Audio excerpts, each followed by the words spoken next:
ತಾಲೂಕಿನ ವಿಠಲಪೇಟ, ಚನ್ನಪೇಟ, ಹಳೆ ಹುಬ್ಬಳ್ಳಿಯ ಶ್ರೀ ಕಾಲಸುಬ್ರಹ್ಮಣ್ಯ ಸ್ವಾಮಿ ದೇವಸ್ಥಾನದಲ್ಲಿ ಪ್ರತಿ ವರ್ಷ ಶ್ರಾವಣ ಮಾಸದ ಪ್ರಯುಕ್ತ ಶ್ರೀ ಕಾಲಸುಬ್ರಹ್ಮಣ್ಯ ಸ್ವಾಮಿ ಹಾಗೂ ಶ್ರೀ ಆಂಜನೇಯ ದೇವರ ಮಹಾಪೂಜೆ ಮತ್ತು ಮಹಾನ್ನ ಪ್ರಸಾದವನ್ನು ರವಿವಾರರಂದು ಹಮ್ಮಿಕೊಂಡಿದ್ದ ಸಾವಿರಾರು ಭಕ್ತಾದಿಗಳು ಶ್ರೀ ದೇವರ ಆಶೀರ್ವಾದ ಪಡೆದು ಮಹಾಪ್ರಸಾದ ಸ್ವೀಕರಿಸಿದರು. ಈ ದೇವಸ್ಥಾನದ ವಿಶೇಷತೆ ಏನು ಅಂದ್ರೆ, ಈ ದೇವಸ್ಥಾನಕ್ಕೆ ಬಂದು ಮನದಲ್ಲಿ ಸಂಕಲ್ಪ ಮಾಡಿ ಕಂಕಣ ಕಟ್ಟಿಸಿ ಹೋದರೆ ಅದು ಆಗುತ್ತೆ ಅಂತ ಇಲ್ಲಿನ ಭಕ್ತರು ಹೇಳುತ್ತಾರೆ. ಮತ್ತು ಇಲ್ಲಿ ಹೋಮ ಹವನ, ವಿಶೇಷ ಆಶ್ಲೇಷ ಬಲಿ ಪೂಜೆ ಕೂಡ ಮಾಡುತ್ತಾರೆ. ಈ ದೇವಸ್ಥಾನದ ಬಗ್ಗೆ ತಿಳಿಯೋಣ ಬನ್ನಿ. ಈ ದೇವಸ್ಥಾನದ ಹೆಚ್ಚಿನ ಮಾಹಿತಿಗಾಗಿ ಸ್ಕ್ರೀನ್ ಮೇಲೆ ಬರೋ ದೂರವಾಣಿಗೆ ಸಂಪರ್ಕಿಸಿ 999229228054403440. ಅಂದರೆ ಬೆಳಗ್ಗೆ ಇವತ್ತು ದೇವರಿಗೆ ಮಹಾಭಿಷೇಕ ಇತ್ತು, ಪಂಚಾಮೃತಾಭಿಷೇಕ ಮತ್ತು ಆಶ್ಲೇಷ ಬಲಿ, ಷೋಡಶೋಪಚಾರ ಪೂಜೆಗಳಂತೂ ಇವತ್ತು ಕಾಲಸುಬ್ರಹ್ಮಣ್ಯ ಸ್ವಾಮಿ ದೇವರ ಪೂಜೆಯನ್ನು ಮಾಡಿಕೊಂಡ್ವಿ ನಾವು. ಬೆಳಗ್ಗೆಯಿಂದ ಇಲ್ಲಿವರೆಗೂ ಇದೆಲ್ಲ ಮಹಾಪ್ರಸಾದ ಎಲ್ಲ ನಡೆಸ್ಕೊಡ್ತಾ ಇದ್ದಾರೆ. ಎಲ್ಲ ಜನರು ಎಲ್ಲ ಸೇರಿಕೊಂಡು ಮಾಡ್ತಾ ಇದ್ದೀವಿ. ಇದು 5ನೇ ವರ್ಷದ್ದು ಕಾಲಸುಬ್ರಹ್ಮಣ್ಯ ಸ್ವಾಮಿ ದೇವರ ವಾರ್ಷಿಕೋತ್ಸವ ಇತ್ತು. 5ನೇ ವರ್ಷ ಇಲ್ಲಿ ಬಹಳಷ್ಟು ಪೂಜೆಗಳನ್ನು ನಾವೇನು ಸುಬ್ರಹ್ಮಣ್ಯದಲ್ಲಿ ಪೂಜೆ ಮಾಡೋದು, ಅಷ್ಟು ಪೂಜೆ ಕೂಡ ಇಲ್ಲಿ ಆಗುತ್ತೆ. ಇಲ್ಲೂ ಮಾಡ್ತೀವಿ. ಇಲ್ಲಿ ಮೊದಲಿಗೆ ದೊಡ್ಡದೊಂದು 106 ವರ್ಷದ ಮರ ಇತ್ತು. ಆ ಮರದಲ್ಲಿ ಪ್ರತ್ಯಕ್ಷ ನಾಗ ದೇವತೆಗಳದೆಲ್ಲ ಸಂಚಾರ ಇತ್ತು ಅಂತೇಳಿ ಎಲ್ಲ ಹಿರಿಯರಿಗೆಲ್ಲ ಗೊತ್ತಿದೆ. ಈಗ ಅದರದ್ದು ಒಂದು ಸ್ವಲ್ಪ ಏನೋ ಮಳೆ ತುಂಬಾ ಆಗಿದ್ರಿಂದ ಆ ಭಾವದಿಂದ ಸ್ವಲ್ಪ ಅದರದ್ದೇನೋ ನಾಶ ಆಯಿತು. ಅದಾದ್ಮೇಲೆ ಎಲ್ಲ ಸೇರ್ಕೊಂಡು ಗುಡಿ ಕಟ್ಟಿ ಒಂದು ಭಕ್ತರಿಗೆಲ್ಲ ಒಳ್ಳೇದಾಗ್ಲಿ ಅಂತೇಳಿ ದೇವಸ್ಥಾನ ನಿರ್ಮಾಣ ಮಾಡಿದ್ದಾರೆ. ಕಾಲಸುಬ್ರಹ್ಮಣ್ಯ ಸ್ವಾಮಿ ವಿಶೇಷ ಏನು ಅಂದ್ರೆ ಸ್ಥಾಪನೆಗಳನ್ನು ಆಗಿದೆ. ಯಾವುದು ಸುಬ್ರಹ್ಮಣ್ಯ ಸ್ವಾಮಿದು. ಇಲ್ಲೇನು ನಾವು ಸುಬ್ರಹ್ಮಣ್ಯ ಸ್ವಾಮಿಯಲ್ಲಿ ಹೋಗಿ ಏನು ಮಾಡ್ತೇವಲ್ಲ, ಆಶ್ಲೇಷ ಬಲಿ, ಸರ್ಪ ದೋಷಗಳು, ಸರ್ಪ ಸಂಸ್ಕಾರ, ನಾಗಪ್ರತಿಷ್ಠೆ, ಇಲ್ಲೂ ಕೂಡ ಚನ್ನಪೇಟೆ SSK ಹಾಲ್ ಹತ್ರ ಏನಿದೆ ಅಲ್ವಾ, ಇಲ್ಲೂ ಕೂಡ ನಾವು ಅದನ್ನೆಲ್ಲ ಏನು ಅಂದ್ರೆ ಪರಿವಾರ ದೇವರ ಸಮೇತವಾಗಿ ನಾವು ಈ ಪೂಜೆ ಪುನಸ್ಕಾರಗಳನ್ನು ನಡೆಸ್ಕೊತಾ ಹೋಗ್ತಾ ಇದ್ದೇವೆ. ಇದಕ್ಕೆ ತುಂಬಾ ಜನ ಭಕ್ತರು ಇದ್ದಾರೆ ಮತ್ತು ತುಂಬಾ ಜನಕ್ಕೆ ಇದರಿಂದ ಫಲವನ್ನು ಉಂಡಿದ್ದಾರೆ. ಹಾಗಾಗಿ ಒಂದು ವಿಶೇಷ ದೇವಸ್ಥಾನ ಅಂತಲೇ ಹೇಳ್ಬಹುದು ಇದು.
ಕಂಕಣ ಕಟ್ಬೇಕಂದ್ರೆ ಇದು ಕಾಲ ಸುಬ್ರಹ್ಮಣ್ಯ ದೇವಸ್ಥಾನ. ಇಲ್ಲಿ ನಾಗದೋಷ, ಆಮೇಲೆ ಆಶ್ಲೇಷ ಬಲಿ ಆಗ್ತಾವು. ಆಮೇಲೆ ಇಲ್ಲಿ ಗುರುಜಿ ಬಹಳ ಚಲೋ ಅದಾರ. ಧರ್ವಂತನು ಹೋಮ ಇಲ್ಲಿ ನಮ್ಮಲ್ಲಿ ನಡೀತಿದ್ದಿ. ಆಮೇಲೆ ಇದು ರಕ್ಷಾ ಕವಚ ಅಂತ ಹೇಳಿ ಇದು ದಾರ ನಾವು ಕಟ್ಟುತ್ತೇವೆ. ಚಿಕ್ಕ ಮಕ್ಕಳಿಗೆ, ದೊಡ್ಡವ್ರಿಗೆ, ಮುದುಕರಿಗೆ, ಯಾರಿಗೆ ಆರಾಮ ಇರುವುದಿಲ್ಲ, ಯಾರಿಗೆ ಮಕ್ಕಳು ಕಿರಿಕಿರಿ ಮಾಡ್ತಾರೆ, ಧರ್ಮದುರ್ಗು ಇದು ಉಪಯೋಗೈತಿ. ಇದು ಪೂಜೆಗಿಟ್ಟು ಹೋಮ ಹಾಕಿ ಇದನ್ನು ಕಟ್ಟಿರ್ತಾರ. ಇದನ್ನೆಲ್ಲರಿಗೂ ನಾವು ಕಟ್ತೇವೆ. ಆಮೇಲೆ 2ನೇ ತಂದ್ರೆ ಇದು ಕಂಕಣ. ಈಗ ಕಂಕಣ ಮದುವೆ ಆಗ್ಲಾರ್ದವ್ರಿಗೆ, ಆಮೇಲೆ ಗಂಡು ಮಕ್ಕಳು ಇಲ್ಲ ಅಂದವ್ರಿಗೆ ಇದನ್ನ ನಾವು ಕಟ್ಟುತ್ತೇವೆ. ಬರುವ ವರ್ಷದೊಳಗೆ ಅವರು ಅದನ್ನ ಡಬಲ್ ಮಾಡಿ ಕಂಕಣ ವಾಪಸ್ ಕೊಟ್ಟು ತಮ್ಮ ಹರಕೆಯನ್ನ ತೀರಿಸ್ಕೊಂಡು ಹೋಗ್ತಾರೆ. ಇಲ್ಲಿ ಯಾವುದೂ ಹಿಂಗ ಕಂಡೀಷನ್ ಇಲ್ಲ, ಇಷ್ಟ ಕೊಡ್ಬೇಕು ಹಿಂಗಿಲ್ಲ. ಅವ್ರ ಭಕ್ತಿ ಏನೈತಿ ಅದನ್ನ ಕೊಡ್ತಾರ. ದೇವ್ರಿಲ್ಲ ಎಲ್ಲರಿಗೂ ಚಲೋ ಇರ್ತಾನ.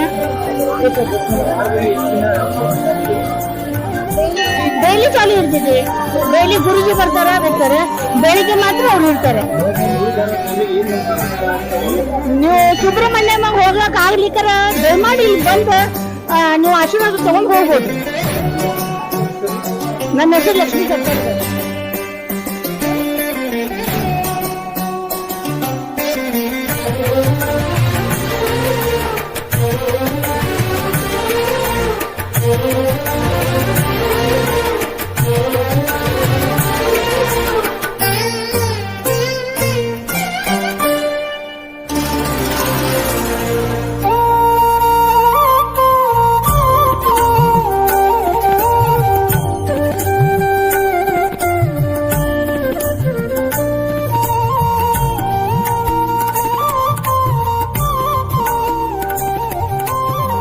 ಈ ಮಂದಿರವು ಮುಂಚಿತವಾಗಿ ಆಲದ ಮರದ ಕೆಳಗಡೆ ನಾಗಪ್ಪನ ಹಾಗೆ ಹನುಮಪ್ಪನ ಮೂರ್ತಿಯಿಂದ ಸಾಕಷ್ಟು ವರ್ಷಗಳಿಂದ ನಮ್ಮ ಪೂರ್ವಜರೆಲ್ಲ ಪೂಜೆ ಮಾಡ್ಕೊಂಡು ಬರ್ತಿದ್ರು.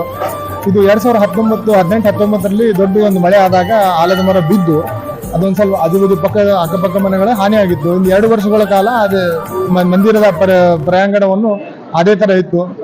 ಅಲ್ಲಿಂದ ಆಜುಬಾಜು ಓಣಿಯಲ್ಲಿ ಇರುವಂತಕ್ಕ ಎಲ್ಲ ಹಿರಿಯರು ಹುಡುಗರು ಎಲ್ಲ ಸೇರ್ಕೊಂಡು ಈ ಮಂದಿರವನ್ನು ಮತ್ತೆ ಜೀರ್ಣೋದ್ಧಾರ ಮಾಡ್ಬೇಕಂತ ಡಿಸ್ಕಷನ್ ಮಾಡಿದಾಗ ಹೇಳ್ಕೊಂಡು ಹೆಂಗ್ ಮಾಡ್ಬೇಕು ಏನ್ ಮಾಡ್ಬೇಕಂತ ಹೇಳಿ ಫೈನಲ್ ಆದಾಗ ಮತ್ತೆ ಮಂದಿರವನ್ನು ರಚನೆ ಮಾಡಿಸಿ 2021 ಇದರದ ಜೀರ್ಣೋದ್ಧಾರವಾಯಿತು. ಮಂದಿರದ ಮತ್ತೆ ಶಿಲಾನ್ಯಾಸ ಮಾಡಿಕೊಂಡು ಮಂದಿರಲ್ಲಿ ಮೂರ್ತಿ ಪ್ರತಿಷ್ಠಾಪನೆ ಆಯಿತು. ಅಲ್ಲಿಂದ ಸರಳವಾಗಿ ಇದೇ ತರ ಇಲ್ಲಿ ಸಾಧಾರಣ ಸುಮಾರು ಶ್ರಾವಣ ಮಾಸದಲ್ಲಿ ಪ್ರತಿ ವರ್ಷ ಶ್ರಾವಣ ಮಾಸದಲ್ಲಿ 3ನೇ ಇತವಾರ ದಿನ ಅಂತ ಹೇಳ್ಕೊಂಡು 2,000 to 2,500 ಜನಕ್ಕೆ ಮಹಾಪ್ರಸಾದ ಮಾಡಿ ಆಮೇಲೆ ಲೋಕಶಾಂತಿಗಾಗಿ ಆಶ್ಲೇಷ ಬಲಿ ಪೂಜೆ ನಾಗಪ್ಪನ ವಿಶೇಷ ಸೇವೆಗಳು ಮಾಡ್ಕೊಂಡು ಬರ್ತಾ ಇದ್ದೀವಿ.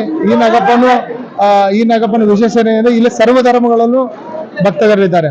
ಮುಸ್ಲಿಂ ಬಾಂಧವರು ಕೂಡ ಮುಸ್ಲಿಂ ಅಕ್ಕ ತಂಗಿಯರು ಕೂಡ ಬಂದು ಅವ್ರು ಬೇಕಾದಂತ ಬೇಡ್ಕೊಂಡು ಬೇಡ್ಕೊಂಡಿದ್ದ ಅವ್ರ ಫಲ ಎಲ್ಲ ಸಿಕ್ಕಿದ ಕೂಡಲೇ ಬೆಳ್ಳಿಯ ರೂಪದಲ್ಲಿ ಇರುವಂತಹ ನಾಗಪ್ಪನ್ನು ಕಾಣಿಕೆ ಕೊಟ್ಟು ಹೋಗ್ತಾರೆ. ಬಹಳ ವಿಶೇಷತೆ ಅಂತ ಹೇಳಿದ್ರೆ ಒಂದು ಮದುವೆ ಸಮಸ್ಯೆ ಆಗಲಿ ಒಂದು ಗಂಡಿನ ವರ ಸಿಕ್ಕೋ ಸಮಸ್ಯೆ ಆಗಲಿ ಅವೆಲ್ಲ ಬಹಳ ಜಲ್ದಿ ಪರಿಹಾರ ಆಗ್ತವಂತೆ ಒಂದು ಮಾನ್ಯತೆ ಇದೆ. ಅದೇ ಕಾರಣಕ್ಕಾಗಿ ಹುಬ್ಬಳ್ಳಿ ಅಲ್ಲ, ಬೆಂಗಳೂರು, ಹೈದರಾಬಾದ್ ಅಕ್ಕಪಕ್ಕ ಬಹಳಷ್ಟು ದೊಡ್ಡ ದೊಡ್ಡ ಊರುಗಳಿಂದ ಇಲ್ಲಿ ಬಂದು ಹೋಮ ಹವನಗಳು ಮಾಡಿಸ್ತಾರೆ. ಇದು ಬಹಳ ವಿಶೇಷವಾದ ಗುಡಿ ಆಗಿರ್ತದೆ. ನಮ್ಮ ಹೆಸರು ರಾಘವ್ ಮೆಹರ್ವಾಡಿ ಅಂತ. ನಾವು ಇಲ್ಲೇ ಪಕ್ಕದಲ್ಲಿರೋದು.